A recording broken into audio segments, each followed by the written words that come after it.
All right, Dr. Patrick Moore, thank you so much for coming on today. You're obviously one of the co-founders of Greenpeace. I was curious if you could tell us a little bit more about your involvement there and what ultimately led to your departure. Well, Ricky, I grew up in the woods of northern Vancouver Island and developed an innate love of nature on the tide flats and down the dock and in the forests there, where it's just total wilderness. But I got sent away to boarding school in Vancouver, learned city ways, ended up at the University of BC doing a science major, and that really interested me greatly: human biochemistry and genetics and ecology, and I then I got a master's in science in forestry and biology and went into a PhD in ecology, which I think the first Canadian PhD in ecology. It was a while back, and I heard about this little group that had started to meet in the basement of the Unitarian Church, a church which accepts all denominations, including people who don't have a denomination like me. And I went to join that group. There were just a few people at the time, and they were beginning the process of planning a voyage across the Pacific against U.S. hydrogen bomb testing, underground testing in the Aleutian Islands.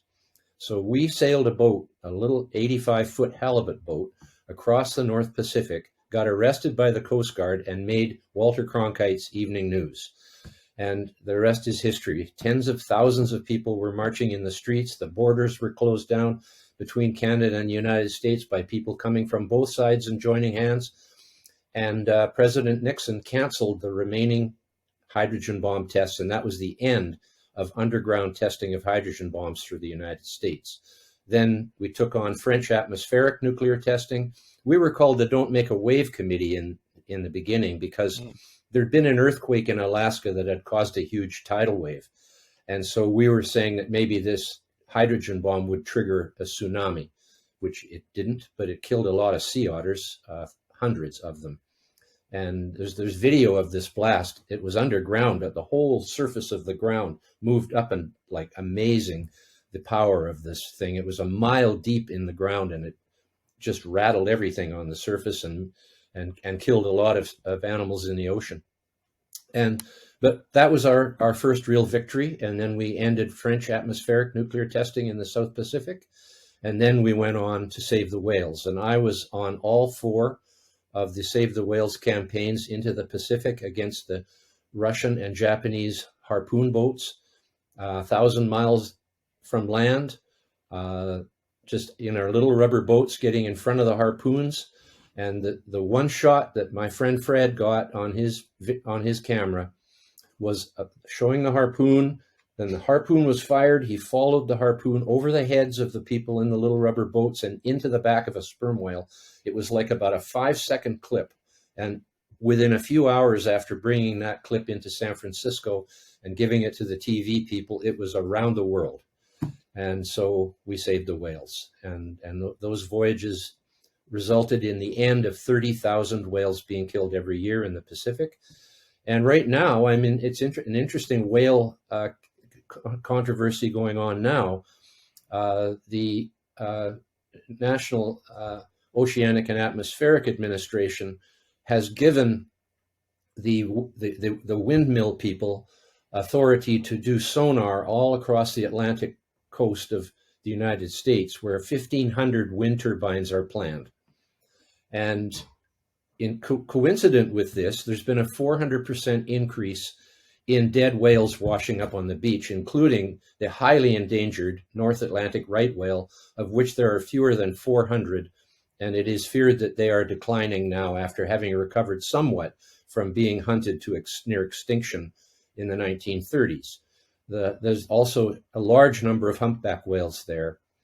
And Greenpeace now is saying they don't believe there's any truth to this, that they're in other words, they've sided with the wind machines over the living whales, the biggest animals that have ever existed on the earth. And this, to me, at least they should use some of their hundreds of millions. They got offshore bank accounts in Turks and Caicos and all that kind of stuff. They're filthy rich. They have cushy offices. They made a $30 million boat. We had a $10,000 boat, and we stopped hydrogen bomb testing. and they're doing nothing to look into this. At least they should put a big research program together, because you can't expect the government to side with the whales, because the Biden administration is dead set on putting these 1,500 wind machines there.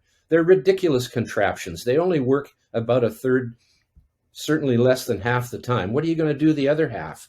You have to have something to back them up.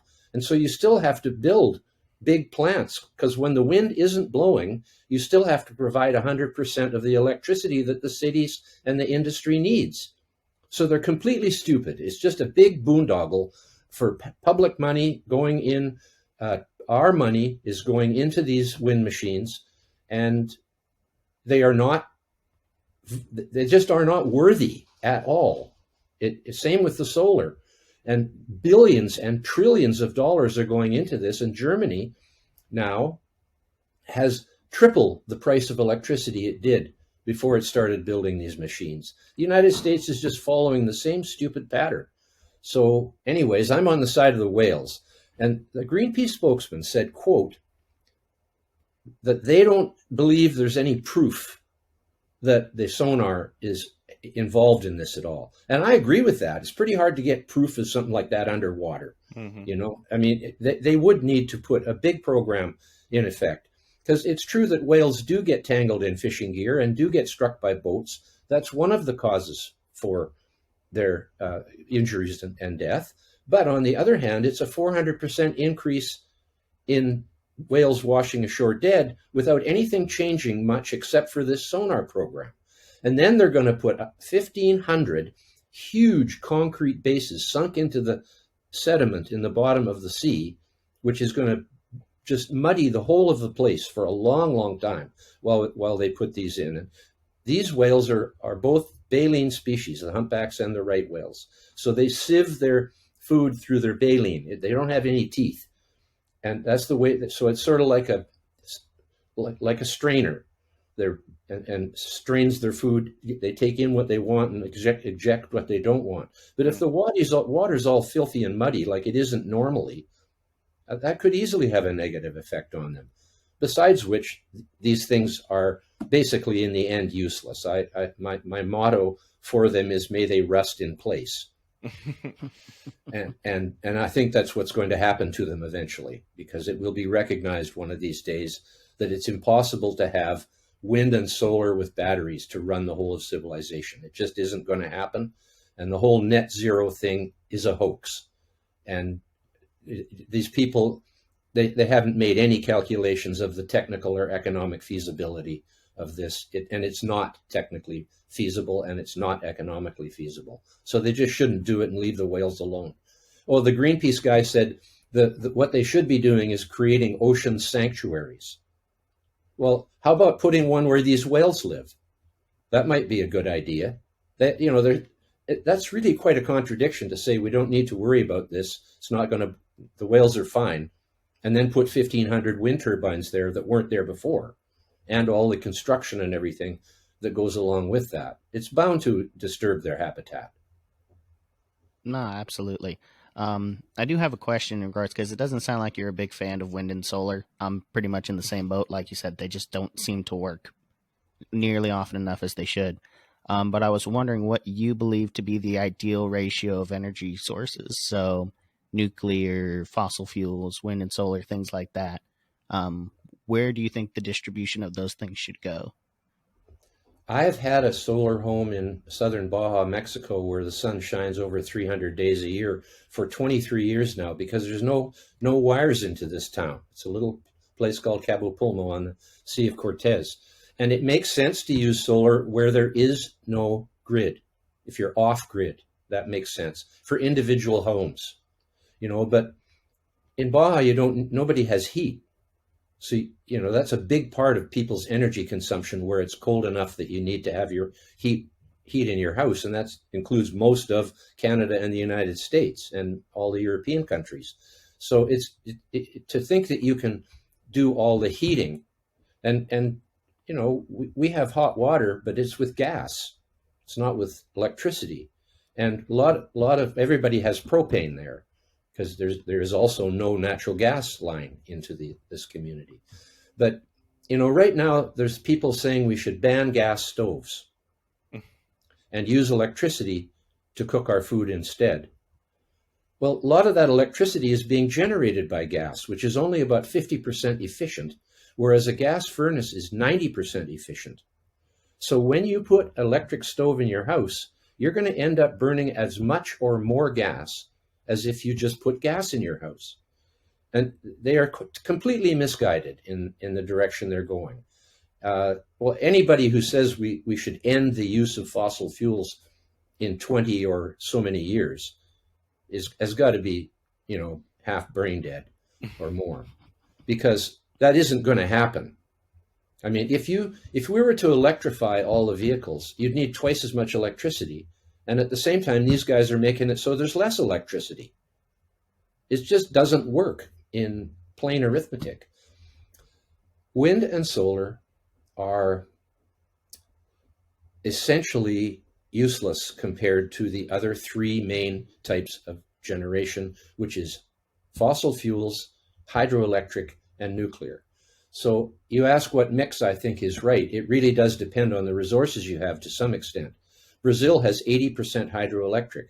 Canada has 60% hydroelectric. Norway has 90% hydroelectric. So there are countries with mountains and a lot of rain, and you need both those things.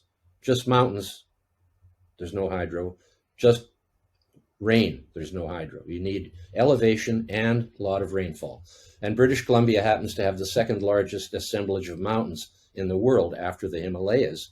So here, where I am on Vancouver Island and in all of British Columbia, which is twice the size of Germany or something, we have almost 100% hydroelectric. But you can't do that in Texas, and you can't do that in many parts of the world. Saudi Arabia, I mean, it might have some mountains, but it doesn't have any water. So in those places, it seems to me that nuclear should now be put forward as the primary choice. It's really nice to hear that NuScale, which is building these small modular reactors, has now been approved by the Nuclear Regulatory Commission to build these.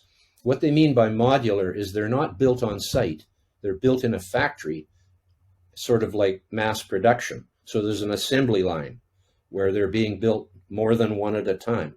They're 55, I believe, megawatts each, which is a small reactor compared to the 1,000 megawatt ones we have, but you can put 12 of them in one site.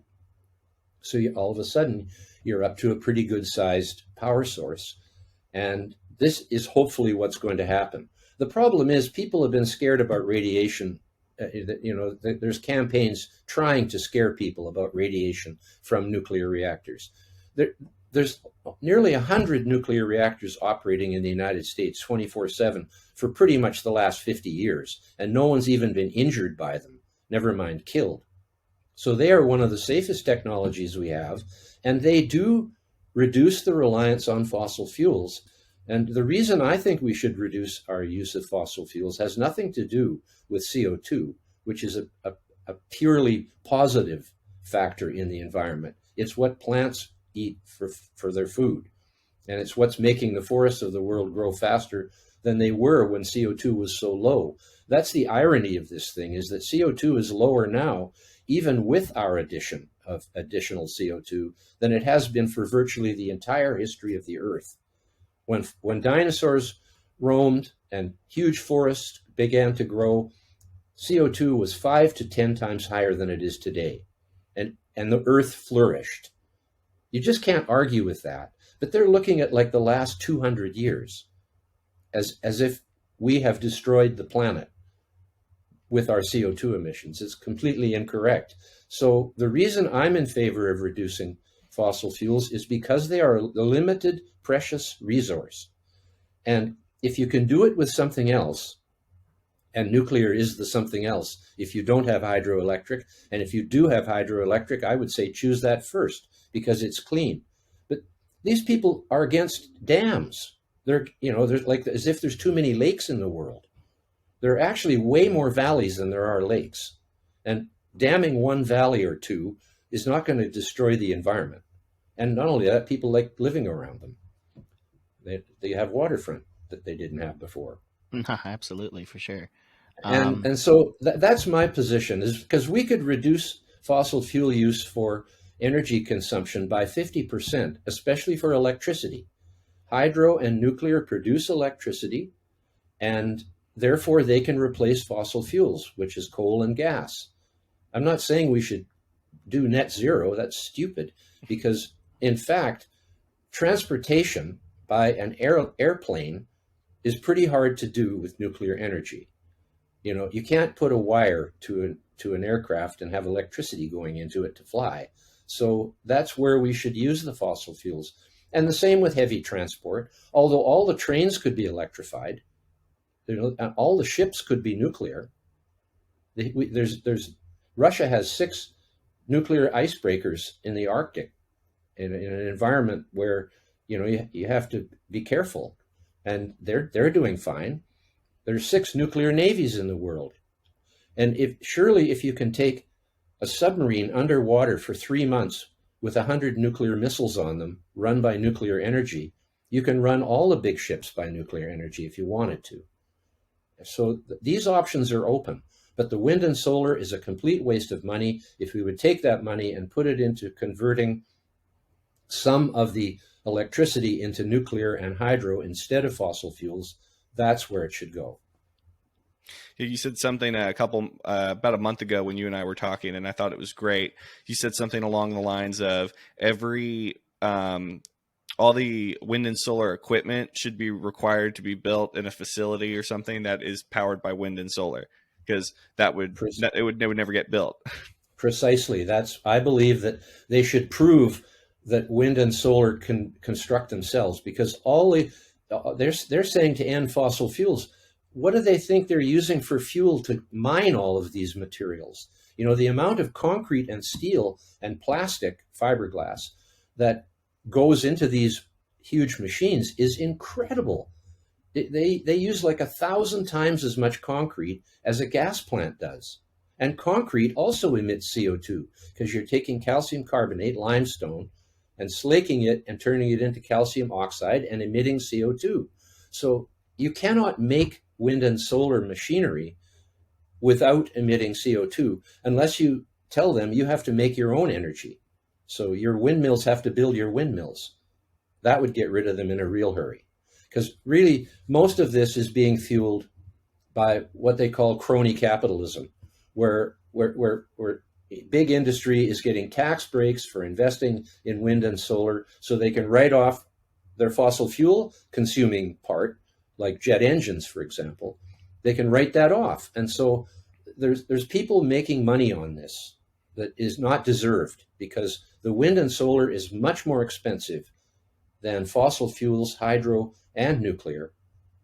And it should just be scrapped, except if you're off the grid when there's no other choice. My solar system works really well, but the average person living in a developing country is not able to afford the cost of this. It's expensive to put in a solar system with the lithium batteries.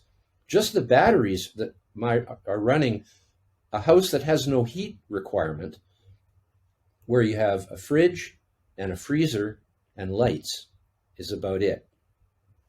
That the batteries cost $6,000 US just to back up the solar, because there is no sun at night or when it's cloudy. Well, and where I am, it's not cloudy very often. If you go to a place on the US Southeast where it's cloudy a lot, solar does not make sense there, even for a single family dwelling. You have to be backed up with the grid. And the grid is a smart idea, except for wind and solar. If they do what they say they're going to do, they will have to double the grid. In other words, it'll cost another hundreds of billions of dollars to do it. It doesn't make sense. Well, it's interesting because you talk to some of these people who are pro, moving or, zero emissions, like you said, it's just not even possible. But you talk to some of these people, you ask them for an explanation why, and it's usually because of climate or, the world is going to be destroyed in, X amount of years. And it's this like alarmist attitude, and it's always so urgent. Everything's so urgent.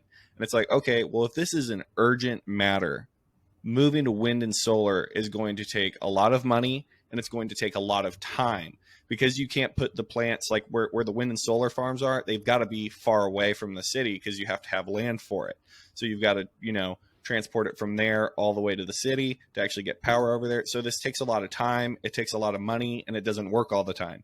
So it's like, if this is a pressing matter, you would think the people on the left would be the pro nuclear side, but we're not getting any of that. And I was curious what you thought about as to why. Complete and utter irrationality. There's no sense to it. The nuclear plants work fine. There's 90 odd of them running right now. They run 24/7. Their outages are planned when they have to refuel, so they know when they're not going to work, right? With wind and solar, for sure the solar's not going to work at night. The wind, you have no clue. How far out can we predict that? Not very far. And the same thing with clouds. Clouds are, come and go at will. I mean, sure, we know 3 or 4 days ahead a little bit. But what are you going to use when the wind isn't blowing and the sun isn't shining? What are you going to use?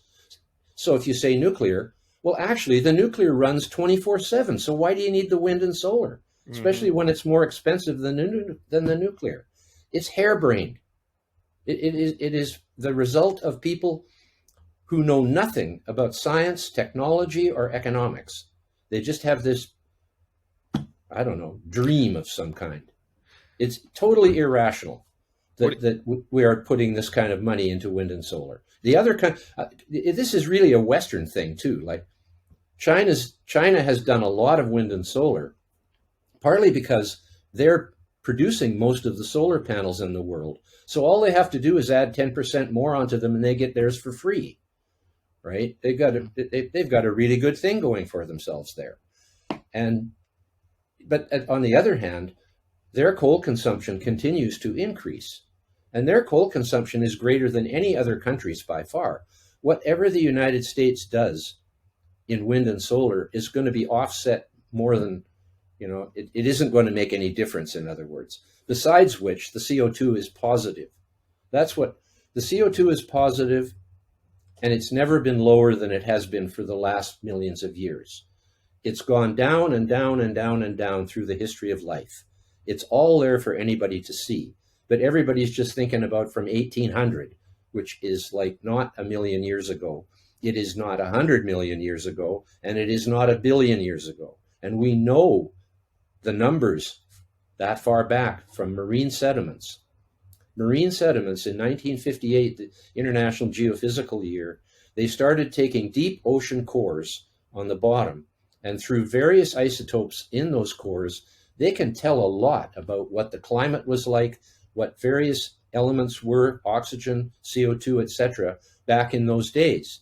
And this is real history, and it's available in my book, which is titled Fake Invisible Catastrophes and Threats of Doom. The reason I say fake invisible catastrophes is because nearly all the scare stories about CO2 and radiation and GMOs are based on things that are invisible. You can't see CO2, you can't see radiation, and the thing that's bad in GMOs actually doesn't exist, because if it did, it would have a name. What's the name of the bad thing in GMOs? It's just GMOs. Yeah, just GMOs. It's bad. Oh, it's so bad. That carrot is a GMO.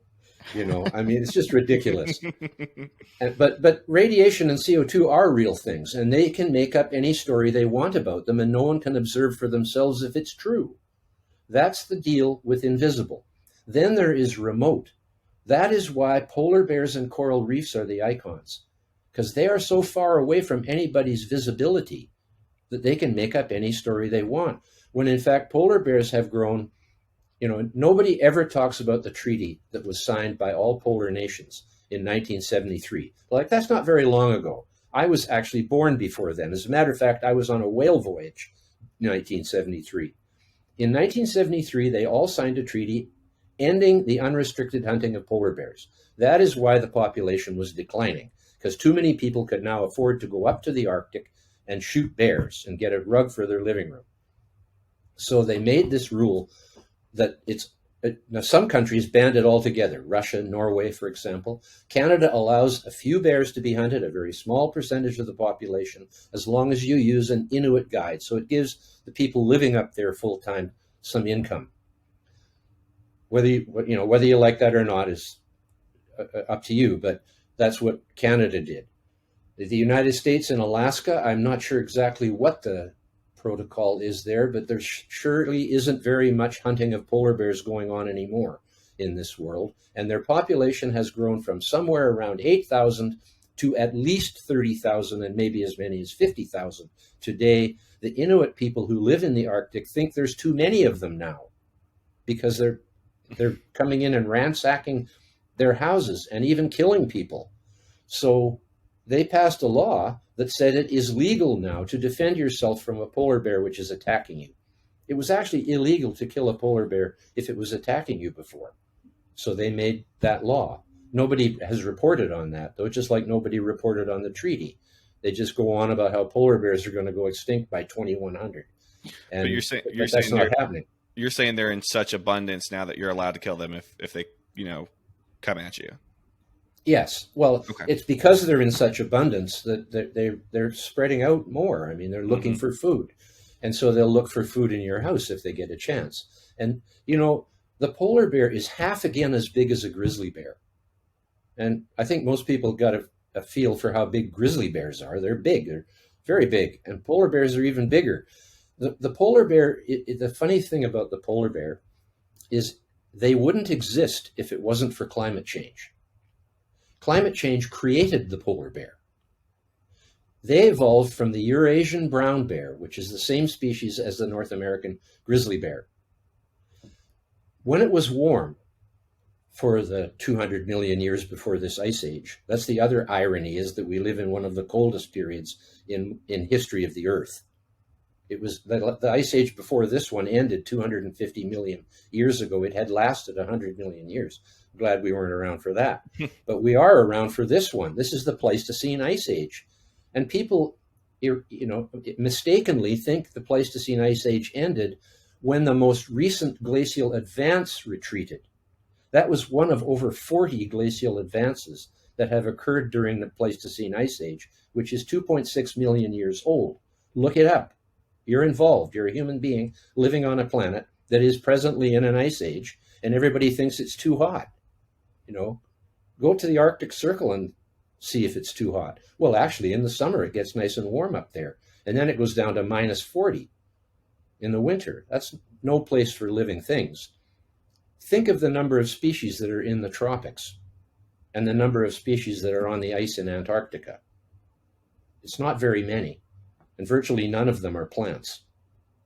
There's some penguins that have to eat from the ocean, right? They don't eat from the land because there's nothing there. So it didn't used to be like that. There was a time, not that many million years ago, when Canada's Arctic islands were covered in forests with giant camels roaming in them. The fossils are there. Everybody in science knows this, but nobody talks about it because that spoils the plot of the idea that we're all going to fry to death any minute now. It's not true. It's a lie. The climate of the Earth is cold now. I'm a little more than halfway towards the North Pole here where I live on Vancouver Island at 50 degrees. So 45 is halfway to the North Pole. It's cold here in the winter. I'm looking out at glaciers on mountains from my house. How many things live on glaciers? Why do people think ice is such an important factor? All it does is kill everything. If the ice goes away, plants come in. So the whole idea that the Earth is too hot right now is so preposterous. If you look at the history of the Earth, when dinosaurs roamed and giant forests started growing all over the planet, this is a cold world that we are in now. And the only climate refugees are the Canadians going to Florida and Mexico in the winter to get away from this place because it's very cold here right now. You can't be outside without, bundling all up. Who needs that? I was born here, so I can't do much about it unless I decide to move to another country. I love it here, though. I mean, you do get used to it. as long as you have a fire in your house. Yeah. You do need. People forget that we are a tropical species. We evolved at the equator. All humans came from there. And the only reason we got out of Africa was fire, shelter, and clothing. Those three things make it possible for us to live in a cold environment. Without them, we would die, like boom, all gone. So it's kind of artificial that we're able to do this. The other animals have to grow huge coats of fur and layers of fat and hibernate underground in the winter in order to survive in this climate. But humans, smart as we are, well, we think we are, and yet we're making some really ridiculous mistakes, especially in the rich countries today. Because, China and India and South Asia and Africa are not into this net zero thing at all. They are still trying to get themselves a decent life. And they are coming up as a result of that to having a better life with better medical care and better education. But we are just throwing it all away. We're wasting trillions of dollars on superfluous things like wind and solar energy, which should be nuclear, and some fossil fuels and hydroelectric where it's possible. That would be the rational thing to do. But rationality is in very short supply. And we all have leaders in the West now. If you look at the leadership of Britain, of the United States, of Canada, Justin Trudeau, the spoiled brat, and then you've got New Zealand, well, the woke prime minister, she resigned recently. We don't know what's going to happen there. Australia's gone to the far left. And that's what's happening and it's as if the people have become so completely spoiled that and so completely out of touch with reality that they're willing to listen to all of this doom and gloom. And it's not true. The world is actually in much better shape now. Imagine what it was like 200 years ago when all of industry and every home was heated with wood and there wasn't any pollution control. The only reason that trees grow in London is because they found a tree that could withstand the coal smoke, that plane tree. It's a sycamore. That's the only tree that would live through that age, 1900, when the air was so full of, and people died. There were deaths in the winter, like major deaths of people because of the air quality in London. That's not the way it is today. We've cleaned up the air. We've got catalytic converters. All the coal plants and gas plants have pollution control. Gas plants don't really need much pollution control because the nice thing about natural gas is because it's a gas, you can clean the impurities out of it really easily before it's put in a pipe. Wherever there's gas coming out of the ground, there's a big plant that takes the sulfur out, takes the carbon monoxide out, takes other things out of the natural gas to make it pure natural gas. And NH4, nitrogen quattro hydrogen, or whatever you'd call it in terms of its molecular structure. Mm-hmm. It's a very, very clean and useful thing, and we should be conserving it as best we can. And that would be by using it to cook our food instead of making you use electricity that's being generated by natural gas. Because natural gas is coal has gone down in the US and in Canada, and natural gas has come up. And now they're trying to kill natural gas so that, they really do believe that the world can run on intermittent energy. That it is, and it's not as if it's available half the time. It's only available a third of the time in the best conditions. In Germany, the solar energy is available about 12% of the time because it's in the winter, because it's dark 2/3 of the day and then it's cloudy on many days. So it really is a complete waste of time and money. Absolutely. No, I agree. So one question that I did have real quick, kind of, because it feels like a lot of things we've been talking about and leading up to come from these sort of invisible tragedies you're talking about. And Yes. A lot of this stuff is very reactionary and founded on little to no science in many cases. So I'm wondering, as just the average person, hearing all this stuff from all these outlets, what can we do to sort of filter the right information through and make sure we're not being fooled by these hoaxes and invisible tragedies, as you call them? Well, I hope that the Elon Musk trend continues into other big communications entities like Facebook. And, I've been banned from LinkedIn. It's supposed to be a site for professionals. No kidding. No, and I've been banned. The screen came and said you're banned, and that's it.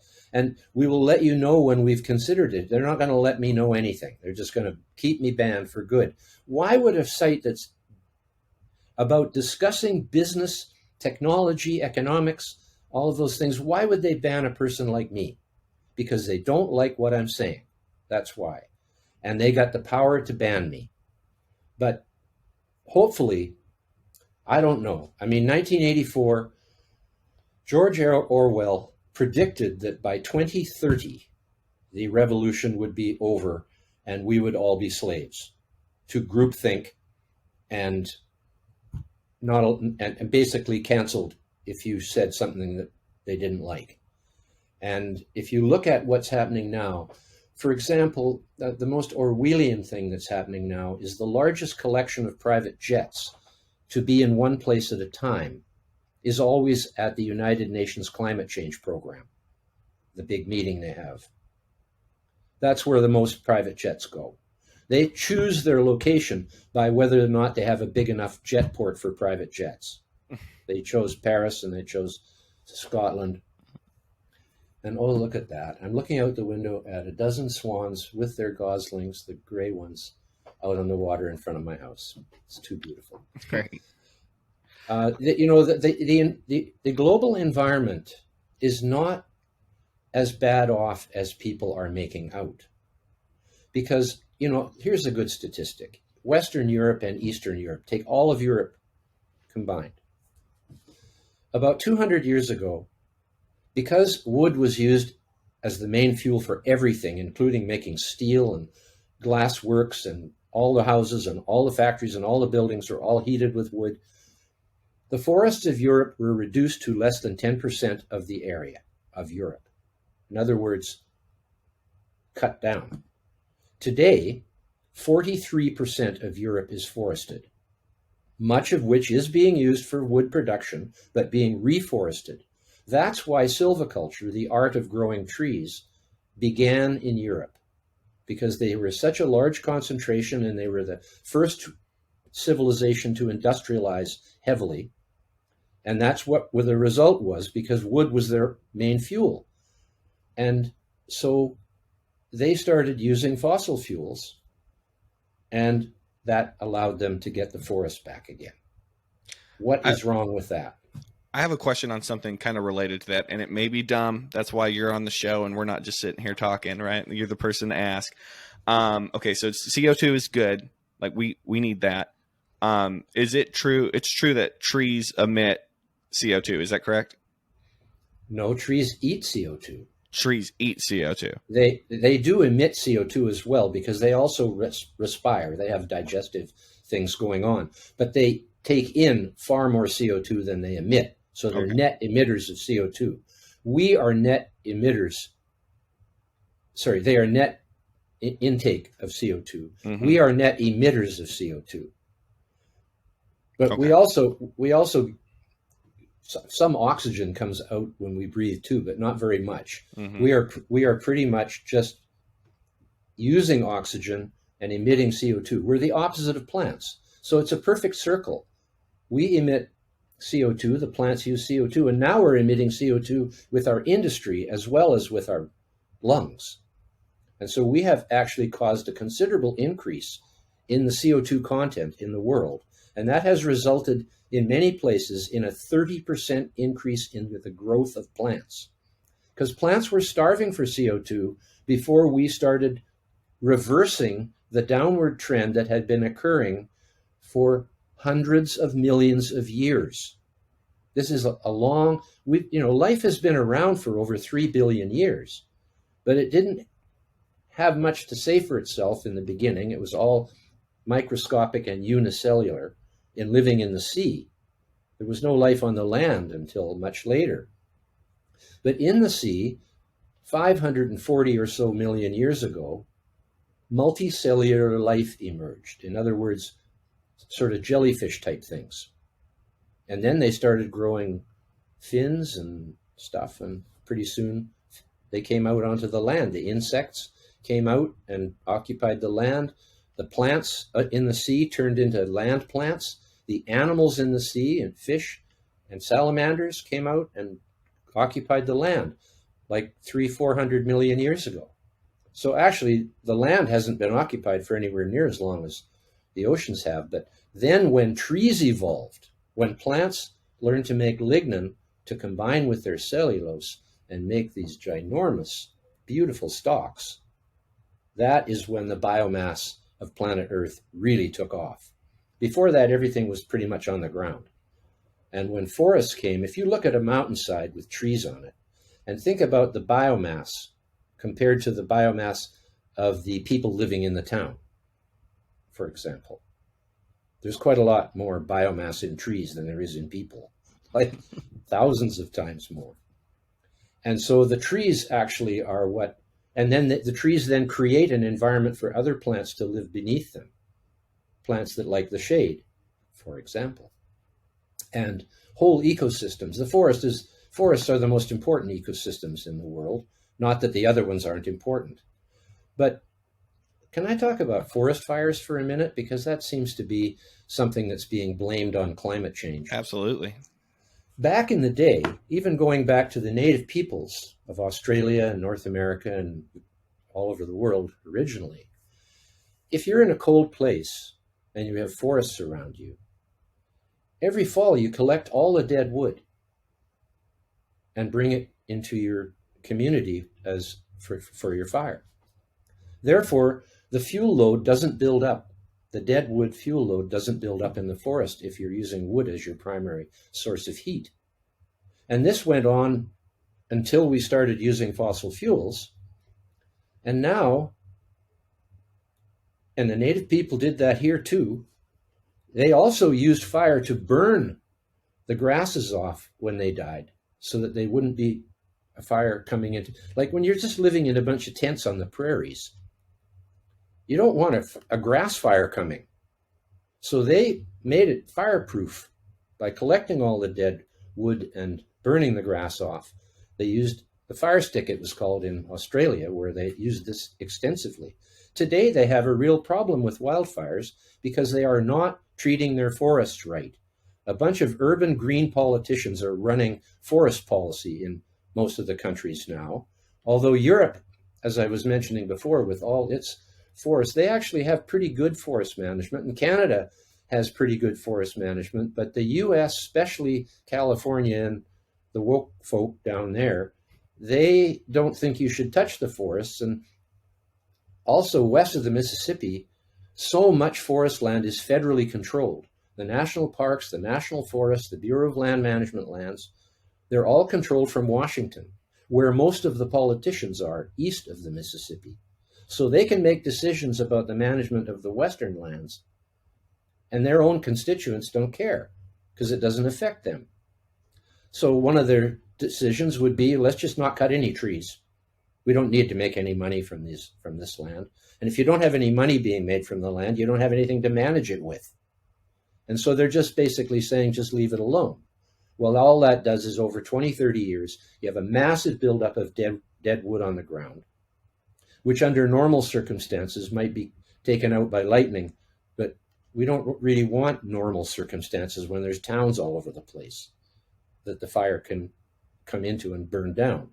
That fire, the campfire in California killed 85 people, and they had just built the suburb right in the middle of a pine forest. And pine, coniferous trees are pitchy. When they get a fire going in the crown, it just goes as faster than you can run. Whereas broadleaf trees like oaks and willows and things, they're not pitchy. So, if you're going to build a suburb in a place that's a pine forest, you should probably take most of the pine forest types out, the spruce and the fir, pines and stuff, and put broadleaf trees. Sort of think about Central Park. Nobody's going to turn that into a coniferous pine forest, because if it catches on fire, it would cause a lot of damage. And so it's a nice combination of open ground, of mostly broadleaf trees and shrubs and stuff like that are not going to result in a catastrophic wildfire. So the catastrophic wildfires that are happening in the west of the United States are not caused by climate change. They are caused by mismanagement, by people who think that a hands-off policy is better for the forest, when in fact it's fine if there was nobody living there, although it takes out a lot of squirrels and deer when a fire comes along faster than they can run. And that happened in history. But we can avoid that by managing them properly. No, absolutely, for sure. Really just trying to think, because it sounds like in a lot of instances, at least, you talk about us being kind of more tropical creatures just by our very nature. A lot of people talking about kind of the warming trend that we're going through right now over the last 200, 300 years or so. I think it's only gone up by a couple degrees Celsius or so. Less than that. Less than that, even. 1.2. Yeah. So yeah, this is a tragedy. Terrifying. Everybody's gonna fry. Mm-hmm. Well, that's kind of the thing I was thinking, because a lot of people paint that out as a very big negative. What are maybe some of the positives of a warming trend for not just humanity, but maybe just, ecology in general? More life on Earth. The far more life on Earth. People think that when the Earth warms, it's going to warm the same amount everywhere. It doesn't. It hardly changes at the equator. We know this from history. The warming is inadvertently towards the poles. So what happens is the difference in temperature between the equator and the poles becomes much less. It's still colder at the poles, but now it's freezing cold at the poles, like sub-zero. And in the tropics, it's 30 degrees Celsius, 90 or whatever, somewhere around there. There's a saying, 30's hot, 20's not, 10 is cold, and 0 is freezing. I don't know. I didn't get it quite right. I forgot what 10 was. 10 is not. 10 is not, yes. Okay. 30's cold, 20's pleasing, 10 is not, and 0 is freezing. That's how you learn Celsius if you're a Fahrenheit person. There you go. All right. Yeah, no, that'll be good to know for sure. Yeah. Well, and anytime we see any kind of like a heat trend that goes up, right? We usually see a dip in the amount of people that die from cold deaths. Is that accurate? 20 times as many people die from cold as from heat in the world. So if it warms, we actually end up saving lives instead of losing them. Is that correct? Of course. Yes, and we can grow more food, and we can have more ecology. I mean, as I pointed out before, there's not many species on the poles. There's almost none. I mean, it's not none, but it's almost none. And it's amazing that any life forms can adapt to such an ice-covered environment. But that's what I was saying about polar bears before, is that before the ice came back again in this Pleistocene ice age, after 200 plus million years of an Earth that had no ice, basically, the ice started to form on the Arctic Ocean, and eventually in the winter it would come and touch the north shore of Russia. Grizzly bears didn't come to North America until not that long ago, geologically. So the polar bear evolved out of the Eurasian brown bear. And the Eurasian brown bears then went out onto the ice because it was there. It froze right up to their shore. So they went out on the ice and started hunting seals. And over a period of at least 500,000 years, they have evolved into the polar bear. Because when you separate populations, then they are just breeding with each other. And evolution goes in a different direction depending on what kind of environment you live in. Whatever, it was beneficial for polar bears to be bigger than Eurasian brown bears because they're hauling 300-pound seals up through a hole in the ice. It was also good for them to have white fur instead of brown fur. So that evolved over those hundreds of thousands of years as well. So if it wasn't for climate change, there wouldn't be any polar bears. There would only be Eurasian brown bears. They actually are not far enough apart yet from each other biologically. They can still breed successfully. Polar bear and a Eurasian brown bear can produce viable offspring, which is actually the definition of a species. So from some biological definitions, polar bears and Eurasian brown bears are still the same species. But don't tell that to a polar bear expert. Because they love their polar bears, Mm-hmm. and rightly so, and because they are quite different looking, but their genetics are still quite similar. And the polar bear has developed a different digestive system to some extent because they're more carnivorous than the brown bears, which eat a lot of berries and stuff. But bears are omnivorous; they'll eat anything they can get their hands on. But in the Arctic, there's a more limited supply of different foods. In the summer, though, the polar bears go onto the land in the islands up there, and they'll eat kelp from the beach, they'll eat berries, they'll eat leaves, and they'll eat people if they get a chance. That's why the only reason the Inuit people have been able to survive in the Arctic I think they arrived there 2,000 to 3,000 years ago. It was very recently that they went there. The only reason they were able to survive there was their sled dogs, who were able to keep the bears at bay. Otherwise, they all would have been eaten. There's a thing about there's a cartoon of a polar bear with an igloo, and the polar bear is saying, "I love these things. They're crunchy on the outside and soft on the inside." That's a good one. That's pretty Yep, good. you got I like that. Mm-hmm. Okay, so we're running a little low on time. Plus, I know we're taking up some of yours too. So I definitely appreciate you coming on and talking to us. I got one more question. It's a little more personal. I'm curious, what do you have going on next? What should we be looking out for? You got any more books coming down the pipeline, or articles, or what should we expect next from Patrick Moore? Well, as I mentioned earlier, I'm placing an op-ed in newspapers and wherever it can be picked up on this issue of the whales versus the windmills. And I'm on the side of the whales. And because I don't think the windmills are necessary or useful at all in the long run. And second, I think where the whales' habitat is, we should leave it alone. Build the windmills on the land if you must, but don't put them into the marine ecosystem where you don't know what's happening under the water there. And you just should not be doing this. It's too much of an interference to put 1,500 giant machines like this. Who knows what the effect of them will be of both the construction and the operation. So leave the sea alone and not putting such monstrous developments there. I just don't see the point in it. And so I'm going to be talking about that a lot. And I know hopefully it's going to raise people's awareness about this problem. I don't know if we can stop this from happening, certainly not with this present administration going hell-bent on it. It makes no sense whatsoever, though.